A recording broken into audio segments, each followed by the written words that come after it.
inni Abdullahi ataniyal kitab wa ja'alani nahdiyah wa ja'alani mubarakan aynama kuntu awsani bisolati wa zakati madumtu hayat.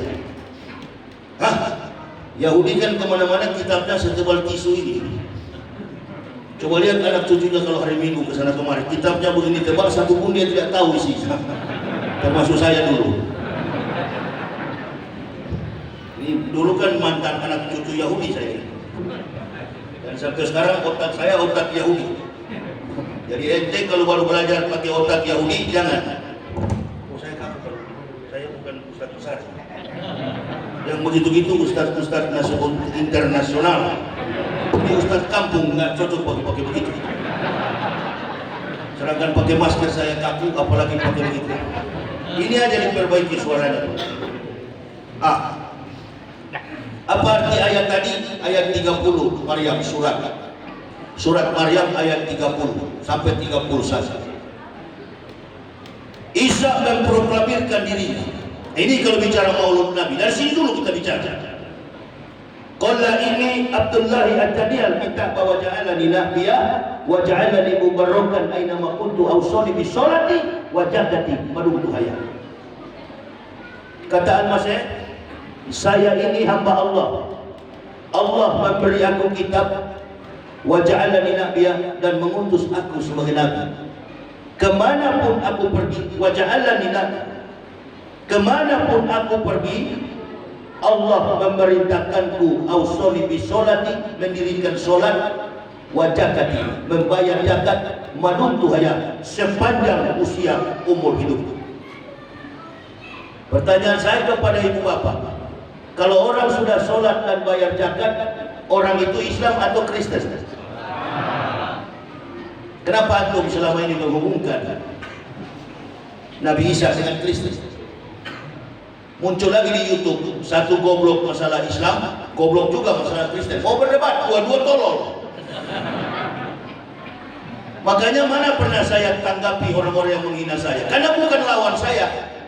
Kalau tinju kami ini welterweight kelas berat.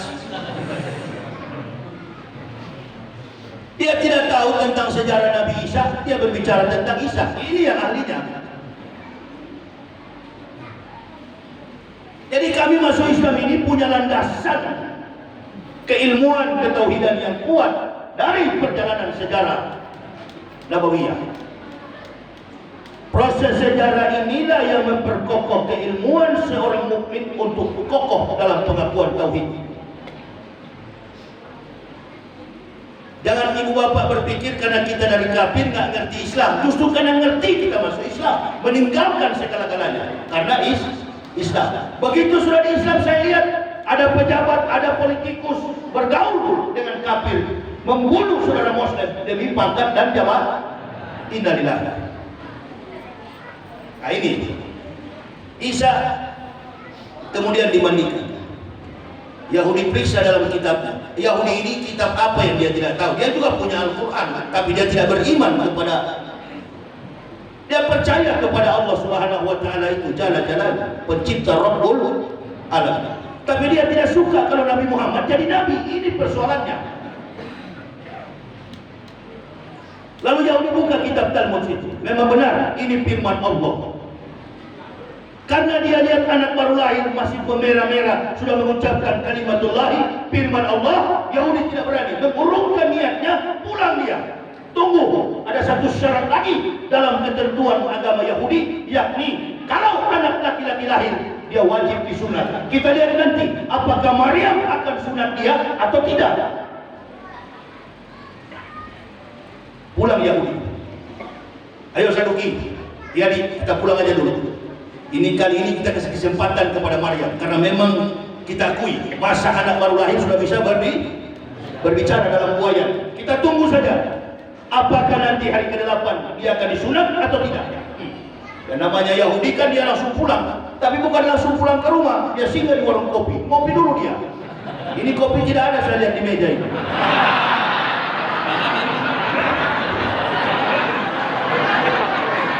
Bilang tadi ya.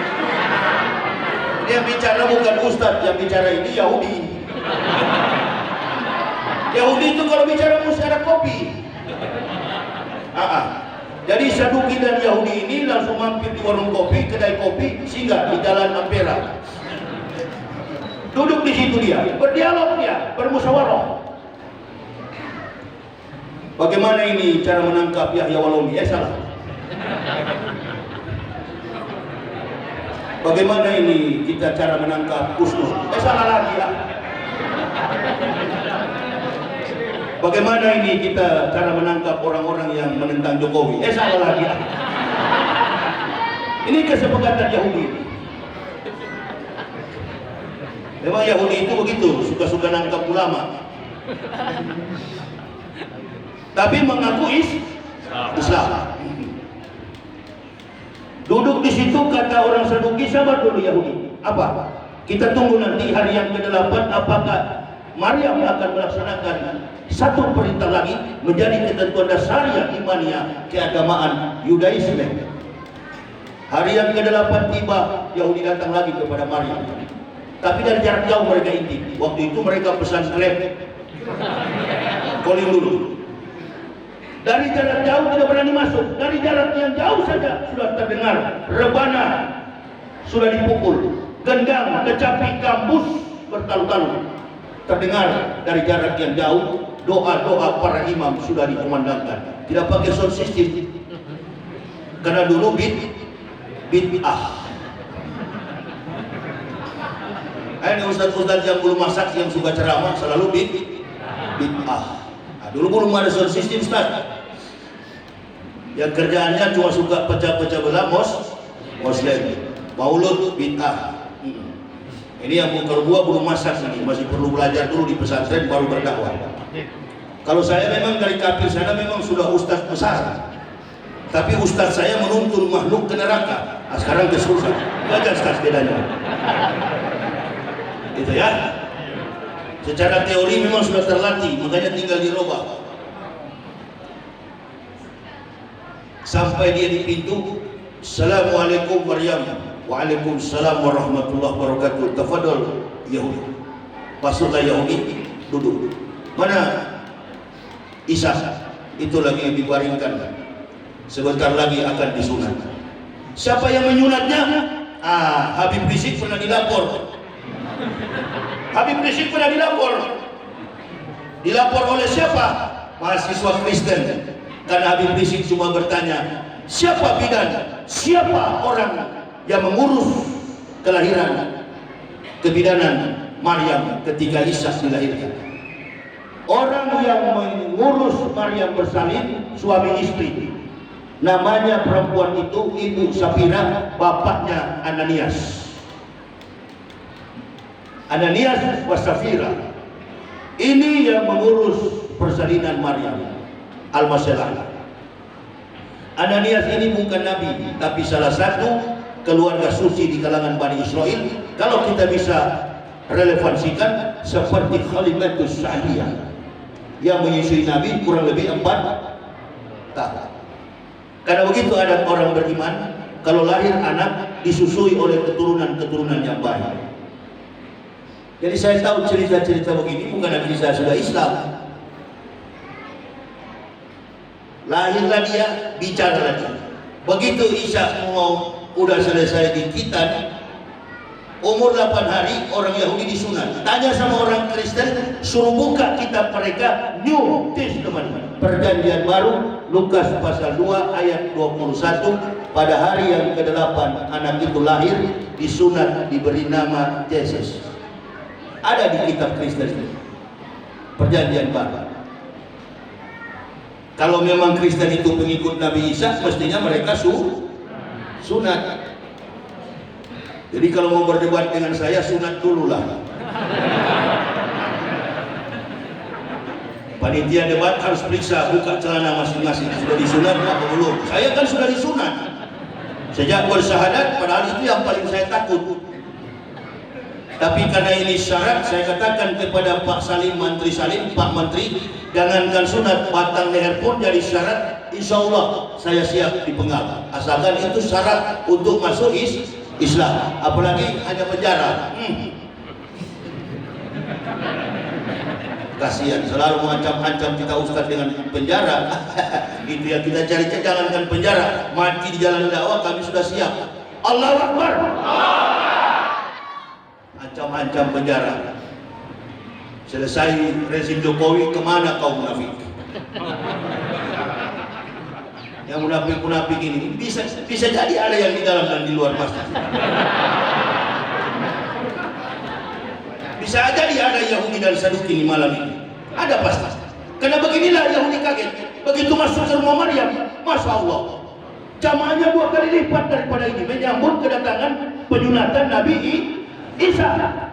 Gendang bertalu-talu, gambus dipetik dengan suara yang merdu, penari-penari latar dengan selendang dan sorban. Mereka mengundangkan doa di hadapan Allah Subhanahu wa Ta'ala. Tiba-tiba Nabi Isa menoleh lagi kepada Yahudi yang di pintu. Makin ketakutan Yahudi. Yahudi bertanya-tanya, kenapa mata anak ini selalu menuju kepada kita? Keluarlah kalimatullah yang kita rayakan pada hari ini. Wa isqala Isa bin Maryam ya bani Israila inni rasulillah ilaikum musaddiqan lima baina yadayya minat taurati wa basysran bi rasulil yati min bani ismuhu Ahmad. Ayat inilah yang membuat Yahudi gemetar.